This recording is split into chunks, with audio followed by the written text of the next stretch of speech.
Where could you go to find a detective novel, a nail, a loaf of bread, shoes, meat, baby clothes, a toaster, a packet of seeds, a newspaper, or stationery?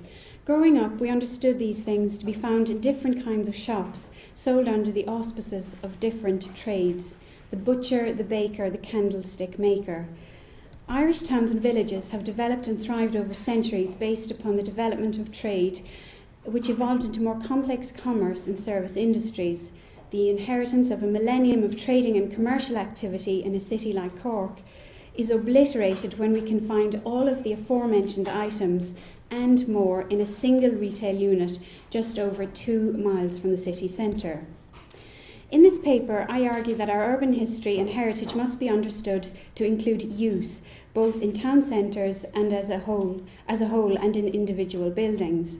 The economic activities of towns, and in particular their retail diversity and history, are a matter of cultural heritage and association as much as the physical fabric of individual buildings. Much has been achieved in understanding the character of our historic towns and areas by means of appraisal, designation, policy, and grant support. However, as part of a globalised economy in deep recession, vacancy has become an increasingly common feature of our town centres, along with the loss of traditional and independent retailers. This may well present an opportunity in terms of finding integrated solutions to this multifaceted problem. It may also mean that we approach conserving our built heritage from a different angle, one which emphasises the need to support building uses and users over or as much as building envelope or fabric features. It is entirely possible that the objectives of architectural conservation would be achieved as a natural outcome of such a process.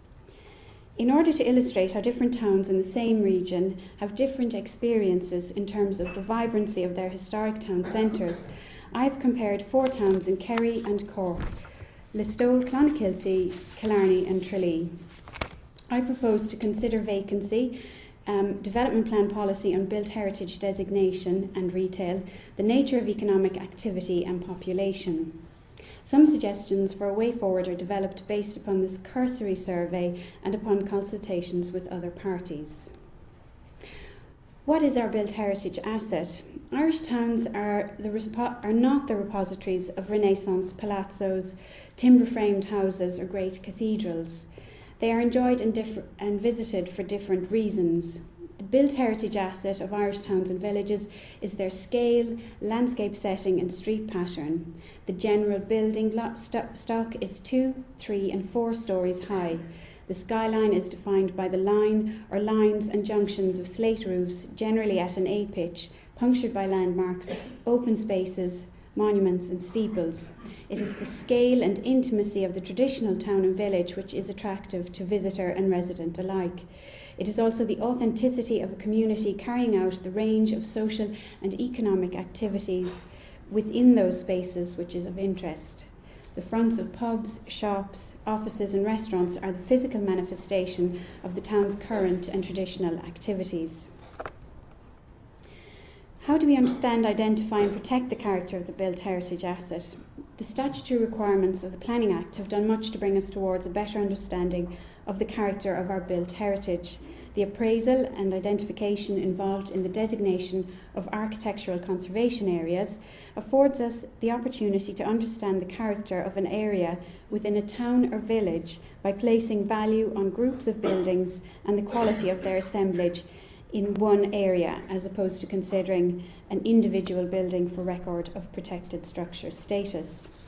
In following up designation with management and policy objectives, an integrated approach to a wide range of issues, including land use, public realm and services, may be taken. The ACA is useful, therefore, to identify character and that which may be unique or special, but particularly if it can be incorporated into local initiatives for regeneration, environmental improvements and tourism. It can be an important starting point and an opportunity for management of the built heritage asset as part of broader objectives towards the health of an area. I argue that we need to do still more than this in the current climate. So what the evidence on the ground indicates. I visited the 4 towns to assess the impact of the recession on town centre vibrancy, with particular reference to retail vacancies. On site, I completed a cursory survey of the number of vacancies in the principal street or streets of a town, and that excluded historic vacancies. That would be change of use from pub to residential, which you're probably familiar with, the presence of independent retailers, the presence of out-of-town retail centres, and the occurrence of original historic shop frontages. Off-site, I compared development plans under the headings of retail strategy, built heritage, and major policy objectives according to the specialisation of the town and population data.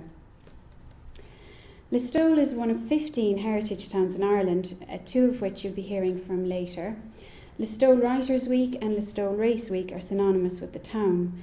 The population of Listowel is 4,200, with an urban extension of another 20. It is a market town with equal employment in manufacturing, commerce and services. The Town Development Plan 2009-15 recognises the heritage value of the town and its tourism potential. This forms the context to many policies, including retail. The record of protected structures has 97 entries and 9 ACAs are designated in the town. In terms of its retail strategy, it is an objective to improve the town's retail attraction, maintain the primacy of the town centre, and use the tourism, sporting and artistic strengths of Listowel to support this. On site, it was found that there were less than 10 premises to let, that there remains a great vitality in the town with all kinds of small shops, many of which retain their original fronts. The majority were independent retailers with names associated with the area. One supermarket exists on the edge of the town. Listowel is striking for the number of pubs and the plasterwork decoration common on many buildings, which I'm sure some of you are familiar with.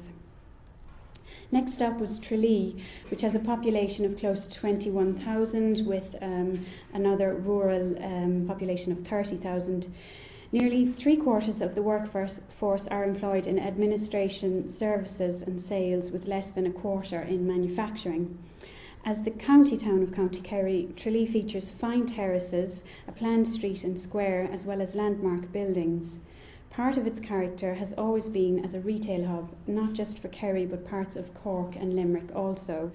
Tourism has featured strongly in the town's past with the Rose of Tralee Festival and the development of other attractions more recently. The town plan recognises the need to promote the town's existing environmental and heritage assets. The plan has nearly 340 listings on the record of protected structures and considers 7 areas within the town to merit ACA designation. In the late 1990s, a retail park was developed 2.8 kilometres outside the town centre, which has acted as a regional draw for retail in the area. The current plan acknowledges that despite the objective of the 2003 plan to maintain the vibrancy of the town and support its traditional retail role as the centre of social and business interaction, practical issues such as the demand for surface car parking and larger sized retail units has resulted in increased decentralisation from the town centre to the suburbs. The retail policy objectives of the current plan are comprehensive and aim to improve and enhance the environment of the retail core, i.e. the town centre. On site, it was found that there were approximately 50 retail units that were vacant or closed on and off the town's 6 main thoroughfares. There were very few original shop fronts in the town, and this is probably as a victim of its own success. A busy retail town like that would have changed in the 1960s to plastic and changed again, let's say, to pastiche timber in the 90s, 80s and 90s. Modern shopping centre and lane redevelopments featured further vacancies and were worse affected.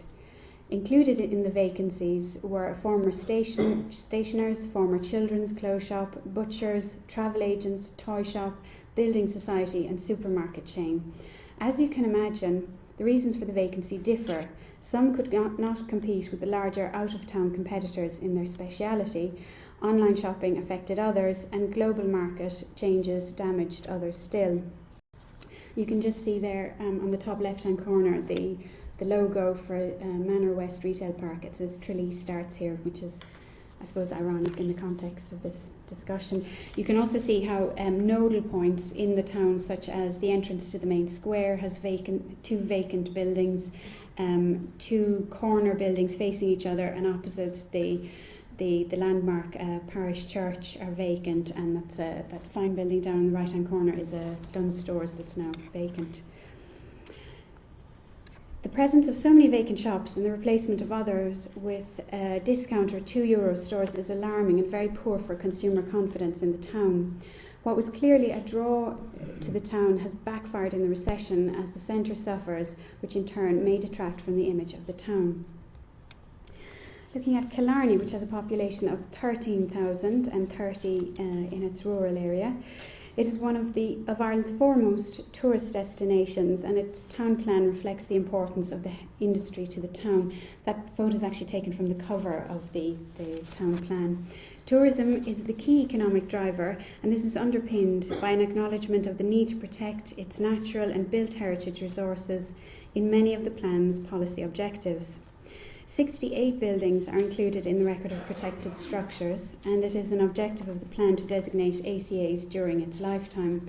The plan does allow for the balancing of development requirements with the need to protect heritage resources. On site there were just over 10 vacancies. 8 were located in new shopping centres and new street developments. One included the landmark former town hall building on Main Street, which you can see there on the top left. A number of independent retailers remain in the town, again featuring local and regional names. You can see there that's a 1970s shop front to an off-licence, but it features O'Shea, and it's not part of a chain. I suppose I was just making that point. And O'Leary as well as a local name, and a bakery there and a sweet shop. Interestingly, convenience retail is located more on the outskirt of the town at College Street and Beach Street. The town features a high number of restaurants and hotels along its historic streets. A number of hotels had notices to say that they were only opened at the weekend, which is indicative of the seasonal nature of tourism and the current recession. Killarney has quite a few traditional shop fronts with independent retailers still based in them. No doubt the capital of historic detail in the built environment is understood, for its tourism values. Both Killarney and Tralee suffer from what I would call fractured spaces. These are larger new developments within or at the edge of the town centre, often including higher buildings with basic or poor finishes and extensive surface car parking that is not landscaped. In these developments, the service aspect of the rear of buildings on other streets tends to feature prominently. And as well as that, you can see in Killarney how the tourism industry and, say, the requirements of the hotel industry, you can end up with a kind of a mix, an architectural mix such as this, and on the otherwise very traditional, modest-scaled street doesn't quite fit in. Clonakilty was the 4th town which was visited. It has a population of nearly 4,000 and is synonymous with environmental improvements and initiatives over the past 20 to 25 years. To many, Clonakilty is the model for how community, business and local authority partnerships can work together to bring about massive environmental and economic improvement to a small town. The economic vitality of this town is traced back to such initiatives, which may in the first instance have begun as a Tidy Towns project. The town plan places the environmental excellence and heritage character of the town as the starting point for many policy objectives, including maintaining the vitality of the town centre. 207 buildings are listed in the record of protected structures. The pristine condition of buildings, and therefore the lack of dereliction, along with the existence of a significant number of original shop fronts and wide variety of retail and entertainment in the town, is striking. On site, approximately 12 units were vacant, including one large premises on the main street and one on a prominent corner. The visual impact, however, was reduced due to the consistently good condition of other buildings in the town. From an architectural conservation principle, there are problems with legibility resulting from the phenomenon of replication of both shop fronts and pastiche building, which are a downside of this approach, which is probably down to the date at which it might have started, late 80s, early 90s. The comparison and survey of the 4 towns highlighted the following. The historic town core is an asset for retail and entertainment alike, providing an intimate and attractive environment to be in. The strengths of a town could also be its weaknesses. In the case of Killarney, tourism provides for the appreciation of the original planned town and the remaining original shopfronts and buildings. However, it also causes pressure to meet capacity for car parking and new build in a way which can detract from the identity of the town and its true form. In the case of Tralee, the traditional retail draw of the town, which was expanded and developed during the boom outside the town, is now threatening the vibrancy of its historic centre, as the boom to bust of the last decade causes severe contraction and town centre business. In this regard, the objectives of development plan policy are arguably too aspirational and somewhat after the event. In other words, could have foreseen the economic growth of the past decades 5 years before it started, or equally the bust? Authorities may or may not underpin their core strategies with a recognition of the need to protect a town's heritage assets. This understanding may or may not be incorporated into requirements for retail strategies and other objectives which can ultimately be formulaic. Finally, the smaller scale of towns like Listowel and Clonakilty may better place them to initiate partnerships and drives towards regeneration and improvement. It was also clear that their size contributed to the retention of original building stock and detail as well as traditional retailers. And incidentally, they all do well in the Tidy Towns competition. I just want to touch briefly on when I was doing some research for this presentation, I spoke to Niall O'Donovan, an executive planner with Cork City Council, and we talked about Cork. He advised me the state of affairs in Cork City in relation to office vacancy, which I think is quite interesting.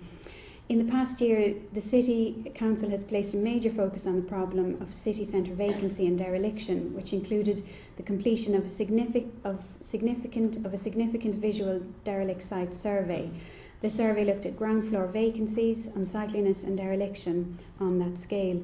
The highest concentrations correlated with the most historic streets of the city, including Barrack Street and Shandon Street, the former of which has proven resistant to urban renewal initiatives.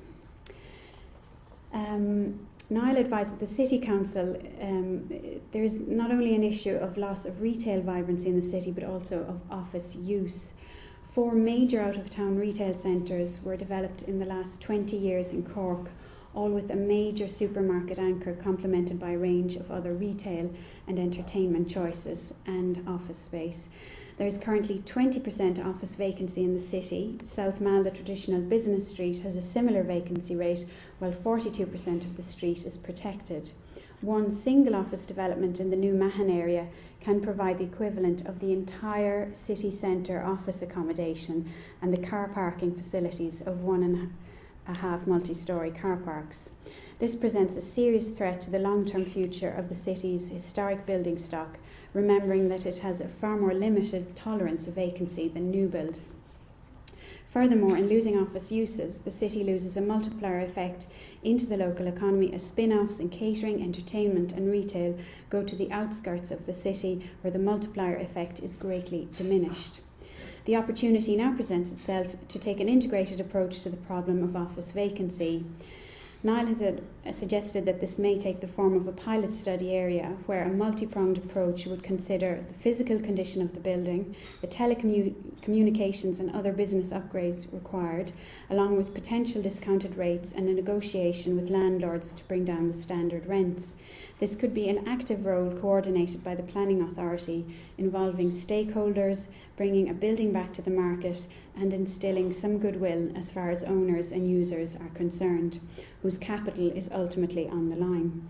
In such a scenario, the heritage building of itself will not drive the economy, but the management of the resource and the support offered to business may ensure long-term conservation and stimulate sustainable economic growth. I spoke as well to a marketing manager of the Botanic Inns. It's a chain of pubs in Belfast, and 2 of the pubs are listed.